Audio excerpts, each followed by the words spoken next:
4 तस्वीरें। Gold cash कांड update की ये 4 तस्वीरें देख लीजिए, क्योंकि लगातार भोपाल में रेड जारी है। ग्वालियर में भी छापेमार कार्रवाई जारी है। सौरभ से जुड़े लोगों के 8 ठिकानों पर रेड पड़ी है। ग्वालियर में पूर्व रजिस्ट्रार के घर पर छापेमार कार्रवाई देखी जा रही है। पूर्व रजिस्ट्रार के अरोड़ा के घर पर ईडी की रेड पड़ी है। इसको लेकर हर एक ग्राउंड की तस्वीरें आप तक पहुंचाएंगे। लेकिन देखिए, सोने की जांच भी जारी है। खासतौर पर सोने का डिजाइन जो है वो उसको लेकर जांच कर रही है आईटी, और नियुक्ति पर भी अब सियासत शुरू हो गई है। बड़ी खबर इस वक्त की यही है कि नियुक्ति को लेकर सियासत हो रही है। सौरभ शर्मा की नियुक्ति को लेकर आपको बड़ी जानकारी दे दें कि जीतू पटवारी ने बीजेपी पर बड़ा हमला बोला है। पूर्व परिवहन मंत्री ने कहा था कि संन्यास ले लूंगा। सौरभ की नियुक्ति वाली नोटशीट अब पब्लिक डोमेन में है। ये कह रहे हैं जीतू पटवारी, कह रहे हैं कि सौरभ समर्थक कब संन्यास ले रहे हैं आप बताएं। 2000 करोड़ की कलंक कथा का अर्थ सत्य जो है, अर्ध सत्य वो सामने आ गया है। सौरभ का आर्थिक दोहन करने वालों पर अब एक्शन लिया जाए। सफेद पोश शख्सियतों का चेहरा सामने आना जरूरी है। सामूहिक डकैती का पूरा हिसाब पता लगाना भी जरूरी है। तो देखिए, नोटशीट पेश कर दी है जीतू पटवारी ने। इससे पहले हेमंत कटारे ने भूपेंद्र सिंह को घेरा था, पूर्व परिवहन मंत्री को घेरा था, जिस पर पूर्व परिवहन मंत्री ने भी बयान दिया था। अब आपको सबसे पहले तो यह सुनवा देते हैं कि कांग्रेस के प्रदेश अध्यक्ष जीतू पटवारी ने सौरभ शर्मा मामले पर आखिर कहा क्या है। भारतीय जनता पार्टी के कितने लोग दोषी हैं, अगर सही तरीके से जांच हो तो बीजेपी का एक भी मंत्री सड़क पे नहीं रहेगा, ऑफिस में नहीं जा सकता, घर में नहीं रह सकता, सबको जेल में जाना पड़ेगा।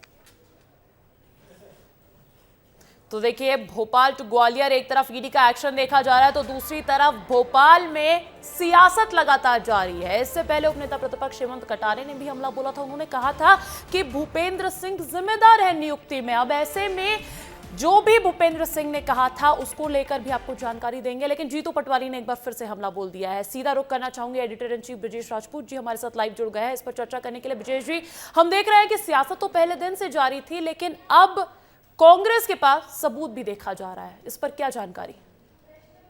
देखिए अंजलि, इस पूरे मामले को हम इस तरीके से समझें कि मध्य प्रदेश के जो परिवहन विभाग में जो नाकों पे जो भ्रष्टाचार होते थे उसका बड़ा खुलासा सौरभ शर्मा के उससे हुआ है। क्योंकि सौरभ शर्मा लगातार नाकों पे काम करके पैसे बटोरता था, यहाँ वहाँ भेजता था। दूसरी बात यह कि इस पूरे मामले में जितने जो परिवहन मंत्री रहे हैं, चाहे पहले भूपेंद्र सिंह रहे हो परिवहन मंत्री, उसके बाद गोविंद सिंह राजपूत परिवहन मंत्री रहे, सबका कहीं ना कहीं इस व्यक्ति से लिंक है। ये भी स्टेब्लिश धीरे धीरे होता जा रहा है। और जिस तरीके की नोटशीट आ रही है उससे भी साफ साफ समझ में आ रहा है कि ये सारे जो पूर्व परिवहन मंत्री थे उनका इस सौरभ शर्मा से कहीं ना कहीं लिंक जुड़ा हुआ है। और जिस तरीके से सौरभ शर्मा के मामले में लगातार छापेमारी हो रही है, आरोप प्रत्यारोप लग रहे हैं, तो पूरा मामला एक तरीके से राजनीतिक रंग भी लेता जा रहा है। हर व्यक्ति यही कोशिश कर रहा है कि जो गुनाहगार है दूसरा है, और उसमें ये नहीं है। पिछले दो परिवहन मंत्री रहे, दोनों एक दूसरे के खिलाफ एक दूसरे तलवारें खींच के हैं, दोनों एक ही इलाके के हैं। मगर बड़ी बात वही है कि ये सौरभ शर्मा की जो अनुकंपा नियुक्ति हुई थी, अनुकंपा नियुक्ति में सभी ने आगे बढ़ चढ़कर योगदान किया। और चूंकि सौरभ शर्मा का जो रिश्ता था, सौरभ शर्मा की जो माँ जो परिचित थी केपी सिंह से, तो वो उस सब के चलते वो कांग्रेस में भी उतना ही सक्रिय था, बीजेपी में भी उतना सक्रिय था। तो इसमें कोई दो मत नहीं कि सौरभ शर्मा की नाकों पे पोस्टिंग के लिए सभी लोगों ने प्रयास किए थे। फिर चाहे वो भूपेंद्र सिंह हो या गोविंद सिंह हो, सभी के कागज सामने आ रहे हैं। इसी वजह से पूरा मामला राजनीतिक रंग लेता जा रहा है, और हर व्यक्ति एक दूसरे पे अपना ये जो कलंक है उसकी कालिख लगाने की कोशिश कर रहा है। बिल्कुल राजनीतिक रंग देखा जा रहा है, आरोप प्रत्यारोप जारी है। लेकिन कहीं ना कहीं अब पूर्व मंत्री भूपेंद्र सिंह अपने ही दिए हुए बयान में फंसते हुए नजर आ रहे हैं क्या? क्योंकि उन्होंने कहा था कि वो राजनीति छोड़ देंगे अगर सबूत पेश कर दिए जाते हैं। जीतू पटवारी ने नोटशीट पेश कर दी है, पब्लिक डोमेन में डाल दिया है, और जीतू पटवारी साफ कह रहे हैं कि अब संन्यास ले लीजिए। निश्चित ही अभी भूपेंद्र सिंह के सामने बड़ी चुनौती हो गई है कि जिस तरीके से पहले जब यहाँ पे हेमंत कटारे ने प्रेस कॉन्फ्रेंस करके उनके कागज़ सामने लाए थे, तो उन्होंने कहा था कि यदि मेरा इस पूरे मामले में जरा भी कुछ लेना देना होगा तो वो कागज़ सामने आ जाएंगे, तो मैं राजनीति से संन्यास ले लूँगा। और मगर वो सारे कागज़ अब फिर सामने आ गए हैं, तो अब भूपेंद्र सिंह के सामने बहुत असमंजस की स्थिति हुई कि वो इसका जवाब किस तरीके से दें। क्योंकि पहले वो सौरभ शर्मा के पूरे मामले से अपना पल्ला झाड़ रहे थे, और उनका यही कहना था कि जो छोटी सी नियुक्ति होती है उस नियुक्ति में मंत्री का इन्वॉल्वमेंट नहीं होता है। मगर मैं आपको बता दूं, ये जो अनुकंपा नियुक्ति होती है, अनुकंपा नियुक्ति की जो कलेक्टर है वो कलेक्टर आगे फॉरवर्ड करता है नियुक्ति के लिए जो ट्रांसपोर्ट कमिश्नर है उसके पास। मगर इस अनुकंपा नियुक्ति में सबसे बड़ा जो फर्जीवाड़ा हुआ है, जिस पे लोगों का ध्यान कम है, वो ये कि अनुकंपा नियुक्ति दिलवाई जा रही थी उसके पिताजी के नाम पे जो स्वास्थ्य विभाग में थे, मगर उसके अनुकंपा नियुक्ति स्वास्थ्य विभाग में ना होकर परिवहन विभाग में करवाई गई। परिवहन विभाग मध्य प्रदेश का ऐसा विभाग है जिसमें बहुत जम के भ्रष्टाचार चलता है, बहुत ज़्यादा पैसा बढ़ता है और नाकों पर पोस्टिंग के लिए बहुत ज़्यादा बोली लगती है। ये सारी बातें हम लोग सुनते थे। ब्रजेश जी, आप बने रहिए हमारे साथ। हम यही बातचीत कर रहे थे कि आखिर भारतीय जनता पार्टी अब इस पर क्या काउंटर करेगी। तो जीतू पटवारी के बयान पर आशीष अग्रवाल का पलटवार सामने आया। उन्होंने कहा है कि कांग्रेस पहले अपने गिरबान में झांके, सरकार हमारी, हम ही कार्रवाई कर रहे हैं, कांग्रेस के अंदर बौखलाहट है। तो देखिए, बड़ी जानकारी दी है मीडिया प्रभारी आशीष अग्रवाल की तरफ से। पलटवार भी सामने आ गया है, पहले वो सुनवाते हैं आपको, उसके बाद इस पलटवार पर भी समझेंगे, चर्चा करेंगे। देखिए, ना खाता ना बही, कांग्रेस जो कहे वो सही, ये अब होता नहीं है इस देश में। एक बहुत ही साधारण सी बात है, सरकार किसकी है? सरकार भाजपा की है, केंद्र में, राज्य में है। एजेंसियां किसके अधिकार क्षेत्र में आती हैं? सरकार की। कार्रवाई कौन कर रही है? एजेंसियां कर रही हैं। तो हम ही तो कर रहे हैं कार्रवाई, हम ही कार्रवाई कर रहे हैं, हम ही भ्रष्टाचार की जड़ पर पहुंच रहे हैं और कांग्रेस ही उचक रहे हैं। कांग्रेसियों की बौखलाहट इसलिए है कि इनकी सरकारें कभी क्यों नहीं कर पाई, और कहीं 15 महीने की काली कमलनाथ सरकार के हुए काले धन की जो उगाही है, उसकी जो आग है, वो कहीं जीतू पटवारी या कांग्रेसियों के दामन पे नहीं पहुंच जाए, इसलिए जीतू पटवारी बौखला रहे हैं। और देखिए, वार पलटवार लगातार देखा जा रहा है, लेकिन आखिर इस मुद्दे पर राजनीति शुरू कैसे हुई? हेमंत कटारे के आरोप क्या थे और उस पर पूर्व परिवहन मंत्री भूपेंद्र सिंह ने क्या कहा था, वो भी सुन लीजिए पहले। भ्रष्टाचारी जो सौरभ शर्मा, इनको जन्म दिया है भूपेंद्र सिंह ने, जो पूर्व परिवहन मंत्री हैं।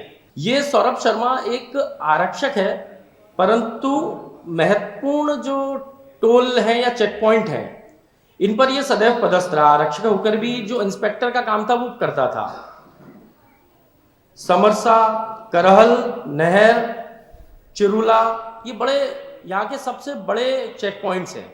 इन सब पर ये इकट्ठा भी कई बार पदस्थ रहा है एक आरक्षक होकर के। ये कृपा माननीय भूपेंद्र सिंह जी की थी। पूरी तरह से असत्य है।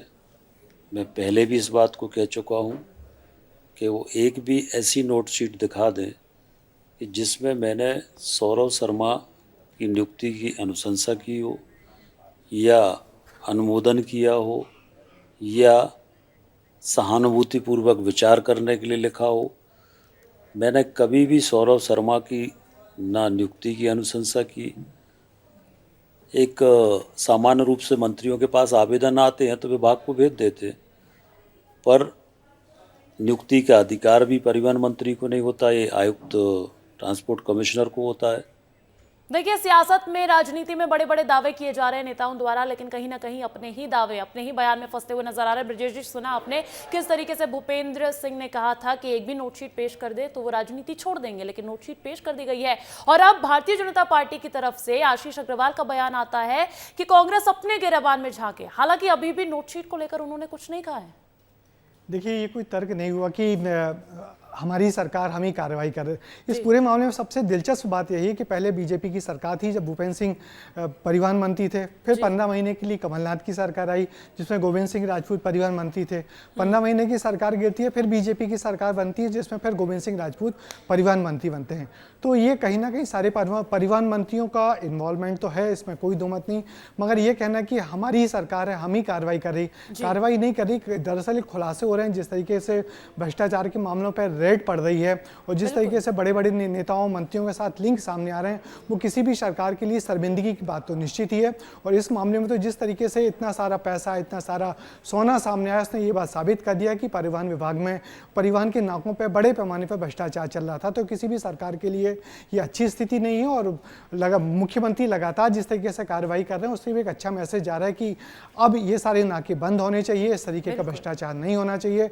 मगर कुल मिला के इसमें जम के राजनीति हो रही है और दोनों परिवहन मंत्री इस पूरे मामले में, दोनों पूर्व परिवहन मंत्री इस मामले में जमकर घिरे हुए हैं। ये राहत की बात है कि जो वर्तमान परिवहन मंत्री हैं उनका सीधा इन्वॉल्वमेंट सामने नहीं आ रहा, मगर जो दो पूर्व परिवहन बिल्कुल अभी तक उनका सीधा इन्वॉल्वमेंट सामने नहीं आ रहा है, लेकिन राजनीति लगातार जारी है। ऐसे में ये कह देना कि हमारी सरकार नहीं, उनकी सरकारी आरोप प्रत्यारोप लगातार जारी है। बहुत बहुत शुक्रिया विजय श्री तमाम राजनीति को विस्तार से समझाने के लिए। और इसी बीच जानकारी ये भी मिल रही है कि मध्य प्रदेश में ईडी की कार्रवाई से जुड़ा हुआ है ये बहुत बड़ा अपडेट है। भोपाल और ग्वालियर में ईडी की रेड पड़ी हुई है। सौरभ से जुड़े हुए लोगों ने 8 ठिकानों पर रेड मारी हुई है। और देखिए भोपाल के इंद्रपुरी नवोदय अस्पताल में छापेमार कार्रवाई देखी जा रही है। नवोदय अस्पताल के संचालक है श्याम अग्रवाल। और ग्वालियर की भी बात कर ले तो ग्वालियर में पूर्व रजिस्ट्रार के घर पर छापेमार कार्रवाई देखी जा रही है ईडी की। पूर्व रजिस्ट्रार के अरोड़ा के घर पर ईडी की रेड पड़ी हुई है। तो देखिए एक तरफ इसकी सियासत समझी आपने, दूसरी तरफ आपको बड़ी अपडेट दे दे कि ईडी की कार्रवाई लगातार जारी है।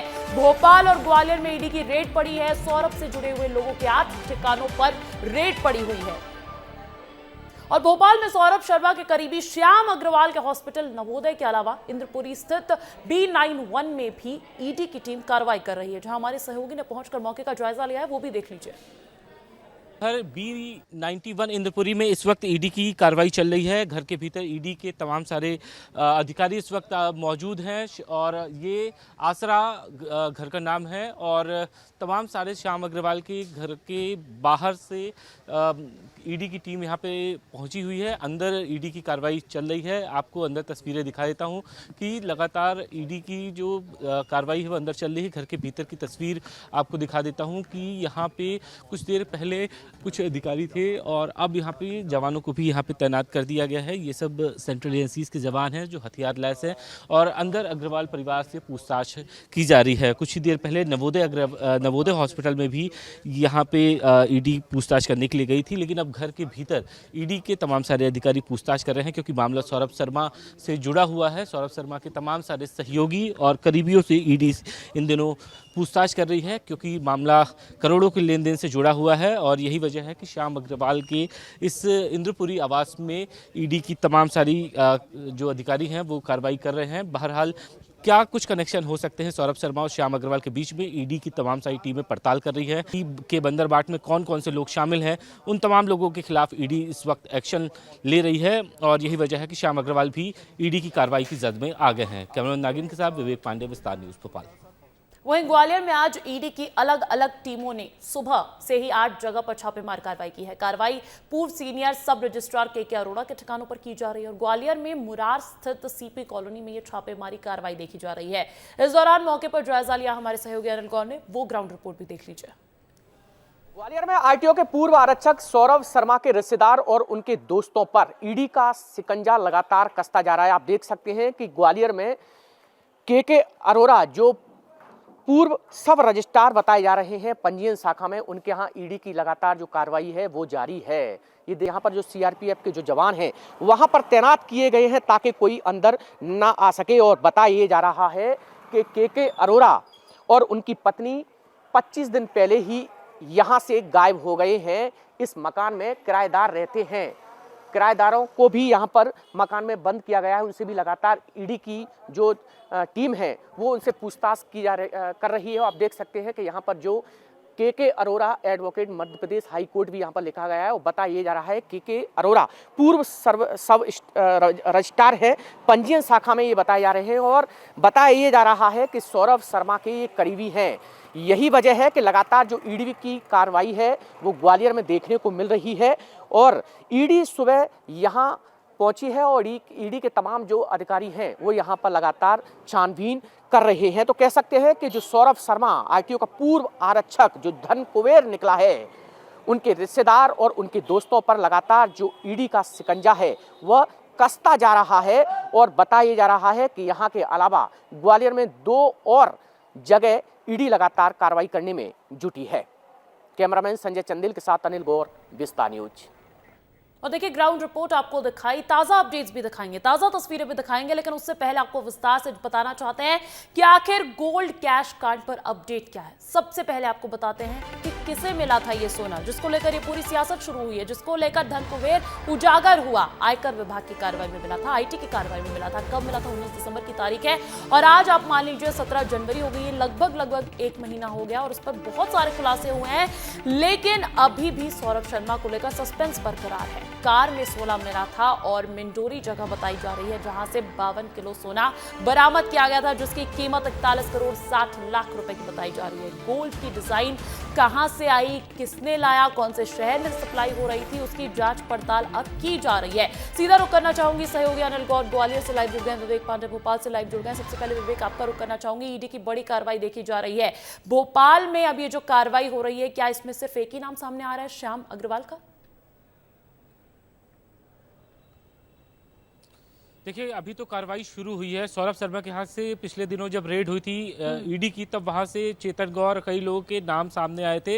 आज श्याम अग्रवाल के 2 ठिकाने पे कार्रवाई हुई है। एक तो उनका अस्पताल है नवोदय कैंसर हॉस्पिटल, जहां मरीज एडमिट थे, लेकिन ईडी की कार्रवाई वहां पे चल रही है। और दूसरा B91 उनका आवास था, 7 साल पहले उन्होंने किसी और से खरीदा, तो वहां पे भी ईडी की कार्रवाई चल रही है। सबसे महत्वपूर्ण बात है कि ये बात निकल के सामने आ रही कि सौरभ शर्मा ने उस हॉस्पिटल में निवेश किया था और जब ईडी की टीम सौरभ शर्मा के घर पहुंची थी सर्च करने के लिए, वहां से लेन देन के दस्तावेज मिले और डायरी में श्याम अग्रवाल का भी जिक्र मिला। और यही वजह है कि आज सुबह 8 बजे ईडी की 2 टीमें उनके हॉस्पिटल और आवास में पहुंचती हैं और करीब इसमें 14 ईडी के अधिकारी हैं और 8 पुलिस के जवान है, सीआरपीएफ के जवान है, जो लगातार अभी वहां पे मौजूद है। सर्चिंग जारी है। सौरभ शर्मा से उनके कितने करोड़ के लेन देन थे, इसको लेकर ईडी पूछताछ कर रही है, क्योंकि मामला मनी लॉन्ड्रिंग का है। कैश को किस तरीके से सौरभ ने ठिकाने लगाया, निवेश किया, इसके बारे में ईडी पड़ताल कर रही है। और सबसे महत्वपूर्ण बात है कि बिल्कुल भोपाल का धन कुबेर की कार्रवाई ईडी लगातार दबिश दे रही है भोपाल में, लेकिन ग्वालियर से भी लगातार तार जुड़ते जा रहे हैं। इसको लेकर क्या जानकारी है? एक और करीबी का नाम सामने आ रहा है। बिल्कुल, देखिए अंजलि, ग्वालियर के सीपी कॉलोनी में रिटायर्ड सब स्टार है के उनके यहाँ लगातार पिछले 11 घंटे से जो लगातार जो ईडी की कार्रवाई है वो जारी है। आप देख सकते हैं तस्वीरों के माध्यम से के अरोरा हैं, ये रिटायर्ड सीनियर सब स्टार है। और सबसे बड़ी बात यह है कि बताया जा रहा है के अरोरा विनय हासवानी के बिजनेस पार्टनर हैं। विनय हासवानी वो जिनके यहाँ भोपाल में एक इनोवा कार में 54 किलो सोना और 11 करोड़ कैश मिले थे।